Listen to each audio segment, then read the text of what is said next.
Welcome to our first 11 a.m. service. If you are someone who, regularly attends Central, what did you do with your extra hour? Did you travel the world, visit someplace new and made it to church? So exciting. Some of you, it's your first time in a long time. You've been early, which is awesome. It's great to have you here. If you are newer to Central, my name's Tomas, and I'm thankful that you're with us as well. Growing up, one of the worst questions I could be asked, and I think probably a lot of teenagers and young adults hate this question too, is what do you want to be when you grow up? What a terrible question. I think about my kids, they can hardly remember to put the dishes away, clean up their rooms, and I expect them to know what to do with their life. Like, I have no idea. And I'm at a point in my life now where no one's asking me that because I am supposed to be grown up. And so I'm asked questions like, well, where do you see yourself in 5 years? It's just as difficult a question. I have no idea. I hope to be alive. I hope that my family's still with me. That's just all I kind of know. But I think we ask these questions, we want to know answers to these questions because we want some sort of direction. All of us long to know, okay, what do I do now? People, ask this question, for example, what is God's will for my life? Or if I ask you this question, what is the reason for your life? What would your answer be? And the reason why we ask some of these questions, why we wonder maybe what God would want for us, or maybe what we'd like to know the future to hold, is because it gives some sort of purpose, right? It aligns our priorities, what's important, what's urgent, what do I need to value, what behaviors do I need to have? It gives a bit of motivation. Where's my heart in all this? What am I accountable to? The things I believe in and where I'm going, is my life matching what I think that is? In a sense, it's important to know because it defines, our perspective, and consequently, kind of defines what we do every single day. If you have an idea of where we're going, we all live for something. All of us long for a purpose. To see the three most basic questions a human needs to answer, maybe you've heard me say this before, maybe you've heard it yourself, is this: who am I? Why am I here? And does my life make a difference? They say those are three questions that every human longs to answer whether they know that or not. Who am I? Why am I here? And what difference does my life make? There is this book in the Old Testament called Judges, and it's a really interesting book because it's usually mixed with all the ways that God's people messed a lot of things up. There were some highlights for sure, but it was mostly bad. And the very last verse of that book is super interesting. It says this: in those days, Israel had no king. Everyone did as they saw fit. And what it's meaning to tell us is that because there was no one giving direction, there was no one giving them an idea of where to do and who they are and where to go, and they kind of just did what they wanted, and they fell apart as a nation because of that. Because when you have a bit of direction, you kind of have an idea of what you need to do. It starts directing your life. But I'm letting you know this morning that we are not without a king. And in fact, I'm going to probably go a little bit bigger than maybe what you were expecting this morning, and it's this. I want to answer the question, what is God's will for your life? That's where I'm going this morning. In our passage in Romans 12, what you're going to find is that it's clear that God has this incredible vision for the world, and consequently, because of that, if you are a follower of Jesus, he has a will for your life. There's something that he longs for you to do, that he wants you to do, and it should define our perspective, and it should inform our living every single day. When you're reading the passage, it starts in verse 1, of course, and there's this really important word, and it says, therefore. And what we have here is from Romans 1 to 11, if you were to read it, it's this story of the good news of Christ, of how we were once far away, and not because of anything we did, but because of what he did, he brings us close and calls them friends. No matter who you are, no matter your gender, anything like that, he brings you close and makes you his own. But in chapter 12, he pivots. And the pivot is like, okay, you've received the good news, but now the expectation is for you to begin living the gospel, living the good news. What difference does it now make in your life? So in light of this unmerited but unlimited grace and mercy and transforming love of God, there is this expectation that we would align to his will, to his desires, in gratitude. And that's the life that we're called to. And it defines our identity. He says to offer yourselves as living sacrifices. It changes our behaviors, our values, and priorities. He continues and says, don't be conformed to the patterns of this world, but be transformed by the renewing of your mind. And he gives purpose. He says, so that you would know the good, pleasing, and perfect will of God. Now, if you're not familiar with the Bible, Paul is the one who wrote Romans, and he actually writes a number of letters. And in another letter to this book in Ephesus, he says this in a different way. Be very careful then how you live, not as unwise, but as wise, making the most of every opportunity because the days are evil. Therefore, do not be foolish, but understand what the Lord's will is. So it begs the question, what is God's will for my life? Isn't it different for all of us? I'm going to burst your bubble. No, it's not. It's not. And here's the thing about knowing God's will for your life. Kind of like I mentioned earlier. It gives us purpose. It aligns priorities. It defines values and behaviors. It keeps us accountable to those things. And it gives us motivation. It gives us a reason to be. So it's no wonder that one of the questions I'm asked the most out of any other question is this. Thomas, how do I know God's will for my life? Because I want to know what my life should look like. What do I really need to care about? Where am I going? Why am I here?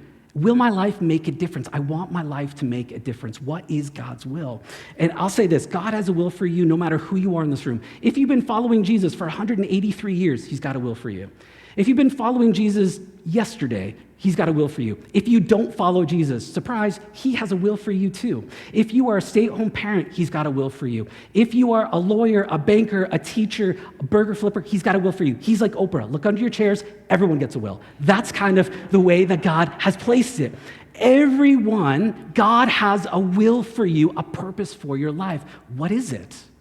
That's where we're going this morning. That's what will help us kind of unfold and get through. Is that okay?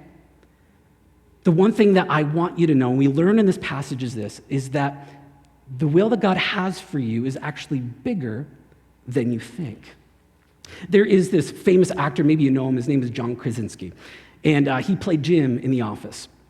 And a pretty famous guy, and during COVID, because of all the bad news that people were hearing, and people in pretty negative moods, I don't know if you remember this thing called COVID, but he started a YouTube channel that was just called Some Good News. And the idea was just to highlight great things that were happening. And he brought different actors and actresses on, and they kind of shared good news, talked about it.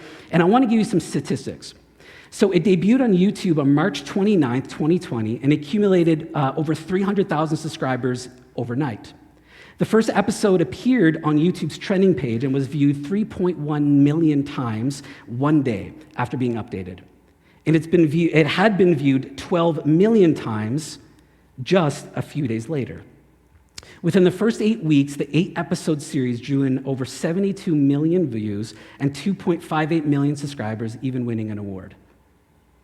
And I think it was so big because people are just like, just tell me something other than bad news. Because we long for good news. Because doesn't it feel like often evil creeps in? Whether it's in our own hearts or it's our families or it's just culture, I mean, you think of this past week, you think about the things you're trying to protect your kids or family from or yourself from. It feels often, it doesn't take a long time. You don't have to look hard to feel like evil is encroaching in a real way.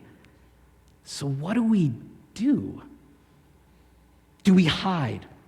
Do we insulate ourselves from anything that would cause us pain or anything like that? Do we bury our heads in the sands? Do we just keep waiting for Jesus to come back? Or do we just, share your opinion on social media and fight online trolls? What do we do? What do we do? Verse 9 in our passage says this: hate what is evil, cling to what is good. But he even goes further than this. In verse 21, it says, do not be overcome by evil, but overcome evil with good. Cling to and practice what is good. Now, that sounds too easy. But I don't want you to be fooled. This is not a small ask.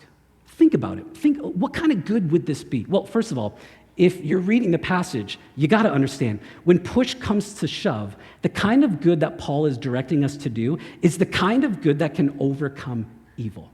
That when things are closing in and evil is beginning to come, it can overwhelm it, it can defeat it, it can overpower it, it can make evil tap out. This kind of good can overcome evil. So God's will is that you would cling to and practice a kind of good that can do that. But then you think a little bit deeper and you're like, well, what is the only thing that really could overcome evil? It's more than platitudes, good intentions, and positive stories. I mean, those are all really nice things. But the good that we're talking about, that Paul is talking about, is an outflow of a surrendered life that has been transformed by God's goodness and love. Think about your own life. If you've made a decision to follow Jesus, it has conquered death in you. There's only one thing that can conquer death and evil, and that is the power of Christ. It means receiving and exercising the power of God's transforming love wherever you are and in every situation. God's will for you, for your life, is to cling to and practice that kind of good. The kind of good that can overcome evil. Do we hide? No. Do we bury our heads in the sand? No. Are we wise? Of course. But we cling to and practice a good that can overcome evil. That's a big ask. So what does that look like, though? In practice, how do you even do that? Well, it's actually simpler than you think. If you were to read chapter 9, which I'm going to do for you, and I thank you, Gordon, for doing it for us this morning. Chapter 12, verse 9 to 16, I'm going to read it for you, if that's okay. And then I'm going to jump down to verse 21 after that. It says this: love must be sincere. Hate what is evil, cling to what is good. Be devoted to one another in love, honor one another above yourselves. Never be lacking in zeal, but keep your spiritual fervor, serving the Lord. Be joyful in hope, patient in affliction, faithful in prayer. Share with the Lord's people who are in need and practice hospitality. Bless those who persecute you. Bless and do not curse. Rejoice with those who rejoice, mourn with those who mourn, live in harmony with one another, and do not be proud, but be willing to associate with people of low position. Do not be conceited. Then jumping down to verse 21. Do not be overcome by evil, but overcome evil with good. In this list, Paul has 21 things to do. 21 attributes to what doing this good looks like. It's 21 ways for us to do his will. And this is why I love it. It's because God doesn't hide it from us. He's not burying it like some sort of treasure. I mean, if we take our time and read the Word of God and get into it and meditate on it and pray through it, God makes it very clear what it looks like to work in his will, to do these things. That the outflow of a surrendered life that has been transformed by God's goodness and love will look like and sound like these things. That we will mourn with those who mourn, rejoice with those who rejoice, that we be patient in affliction, that we will continue to pray, that we will be joyful in hope, we bless those who persecute us, we will not curse. This is what it sounds like for someone who's been transformed by the gospel to live, is to cling to and practice this kind of good. And believe it or not, it is this kind of good, when practiced with sincere love, that I actually really believe can overcome evil. It can transform you, it can transform us, and I seriously think it can transform the world. Now, hear me out. On the surface, this list may seem too simplistic. All right, I'll keep praying. Cool, I'll rejoice. But if you really take a look at the list and wonder about what it's asking of you, you'll actually begin to realize how non-conforming to the culture that list actually is. In fact, I wanted to do it and make it easier for you. And what I did is I actually rewrote this list in my own translation, according to my will, and I call it Romans chapter 12. And this is what it says. Pursue evil. Cling to what is easier to do. Let others do their thing and be devoted to your thing. Ensure you are honored and valued and disconnected from those who don't see your value. Lose your ambition for his will and make your spiritual well-being secondary. Serve when it is convenient or serves you best. Live for here. Avoid and protect yourself from hardship. Trust in yourself. Grow indifferent to the needs around you, even if that means to your own family. Best action, shrink your world. Don't be taken advantage of. Be critical. And don't consider the other. That's their business. Get jealous and compete. Empathy is weak. Surround yourself with others who serve your peace and well-being. Be proud. Boast about what you've accomplished. And make sure you're maximizing your circle of influence for greatest gain. Obsess over becoming better. Strong wills defeat weak ones. I went through every attribute, and this is the direct reflection of those attributes, according to my will. Because my internal will, my naturally occurring desire wants to override his will. To sincerely love others and do good. I don't know about you, I need my will transformed by him. Because it's easy for me to follow the words of Romans. It's a lot harder for me with sincere love to do the things that he's called me to do in Romans. I think that's why Paul starts this section with love must be sincere. And what he means by love must be sincere, it's literally not hypocritical.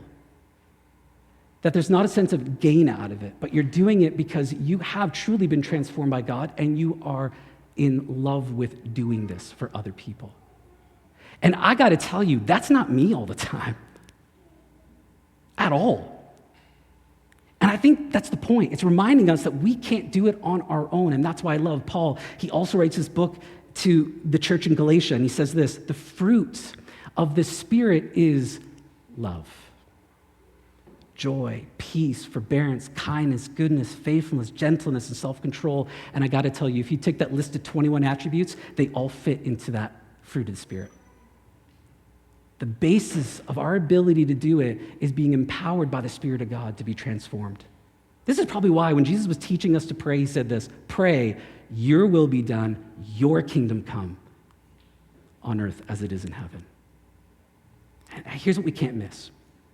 If we allow the Spirit of God to empower us, to transform us, as we choose to cling to and practice what is good, not only will it transform you, I honestly think it can transform others. Because it's so countercultural. God's will for your life is to cling to and practice that kind of good. It's bigger than you think. It's simpler than you think. But it's also closer than you think. There was this story of a young adult years ago. I'd known him. He was part of a couple missions teams I've done, some discipleship, and this was like about a year or two, when after he graduated high school, and he phones me. He's like, hey, Tomas, I want to tell you this wild story. So you know how I went to China to teach English? I'm like, yeah, I know. And he's like, yeah, while I was there, I met some kids, and I ended up sharing the gospel with some of these kids. They told their parents, and that was not allowed. And so I was arrested and put into jail. I was there for a few days. I didn't know what to do.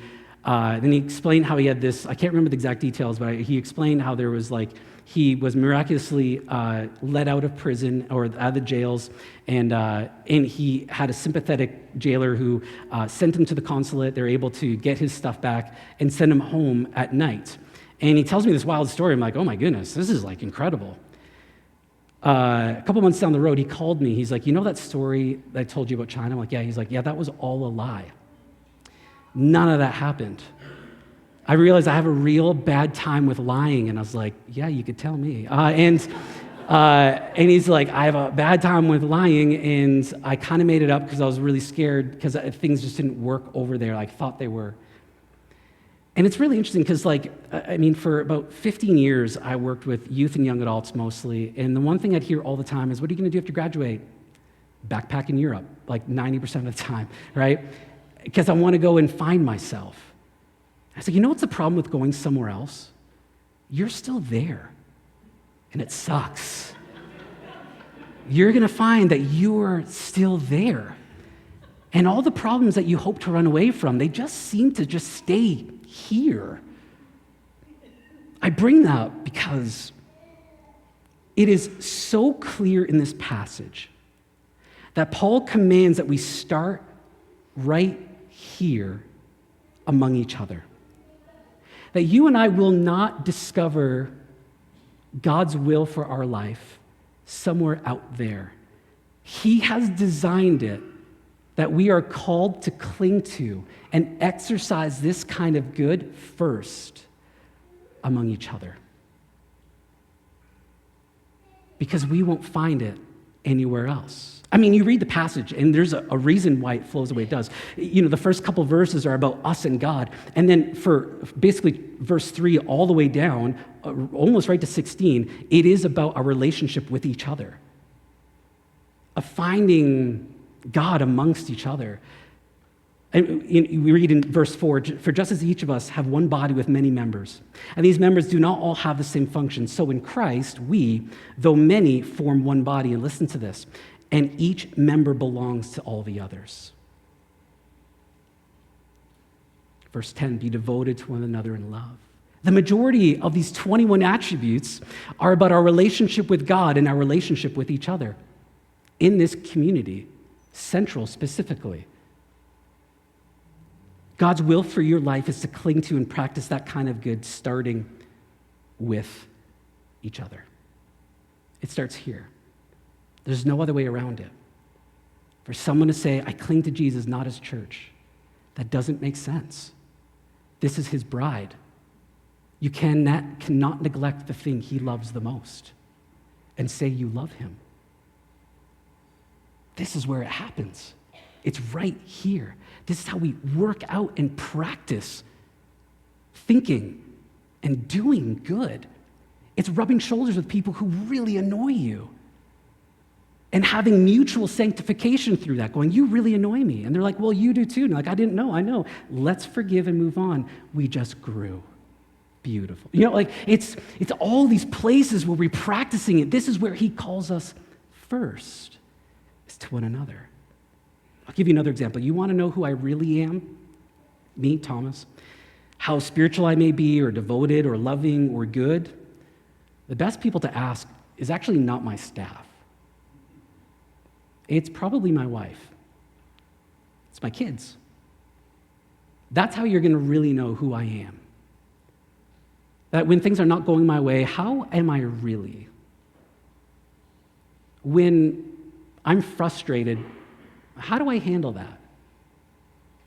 Am I growing in Christ-likeness? The best people to ask are Catherine and my kids. And ask them.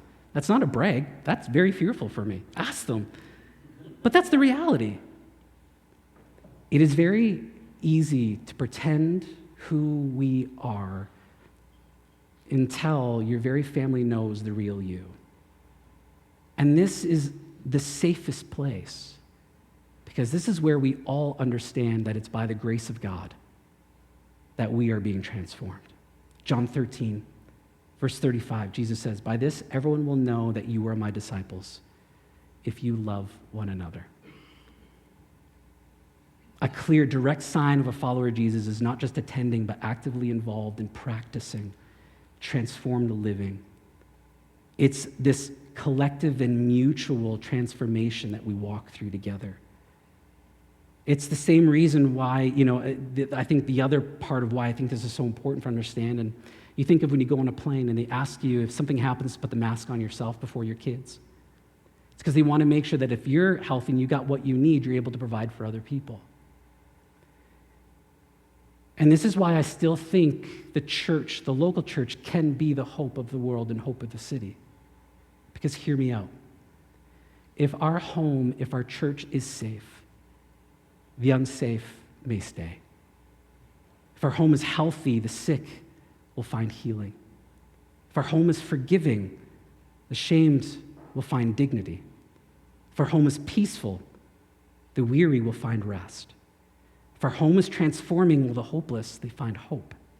If our home is filled with light, the lost will be found. If our home is filled with sincere love, evil scatters. If we choose to practice this in our imperfections, I wonder what impact it could have on people who come. We serve each other and among each other, not because of duty, but because Christ first served us and he laid down his life for you. And it was his goodness that transformed you. We prioritize connecting with one another through small groups in different ways, not because we tell you to, but because Christ came and called you friend when you were far off. And his goodness transformed you. This is where God has asked us to begin working out his will. It's among each other. It's bigger than you think, simpler than you think, but it's also closer than you think. And so my hope for you is to pray about what that looks like for you. I know there's lots of reasons and there's lots of places and there's, church hurt and all that. I understand that. And I'm not trying to take that lightly. But I've also seen it be a place where miraculous transformation can happen when people choose to listen, to serve, and love each other sincerely. The church is filled with hypocrites. You're right. Where else do you want them to be than in a place where they're mandated to become more like Jesus and not be? Our on-ramps this morning are going to be twofold. They're very simple, but then we're actually going to go to the communion table together as part of our on-ramps.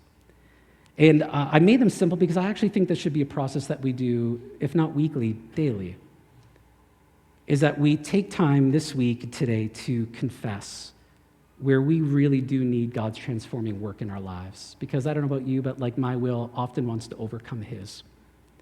Take some time and confess and ask his Spirit to work in you and through you.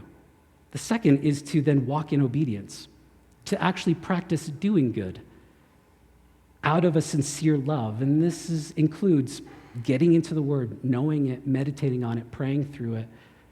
God, what do you want me to do? What does it look like? And to just do it. And then lastly, is to just continue to gather, to practice with each other, to serve, connect for that mutual transformation we were talking about. And Greg will say a little bit more later, we have these QR codes around that you'll see taped up everywhere. And the idea is not for you to just sign up to something just because we're telling you to. The idea is, would you take the next few weeks and pray, Lord, what does it look like to cling to and to practice doing good in this community? What does it look like? It's not to force you or anything. It's to give you the opportunity to think and pray through that. So that's what I want to do this morning at the communion table, is to give you time to confess, give you time to work in obedience, and also gather around the table. And so if you are someone who is newer to Central, we practice communion every month.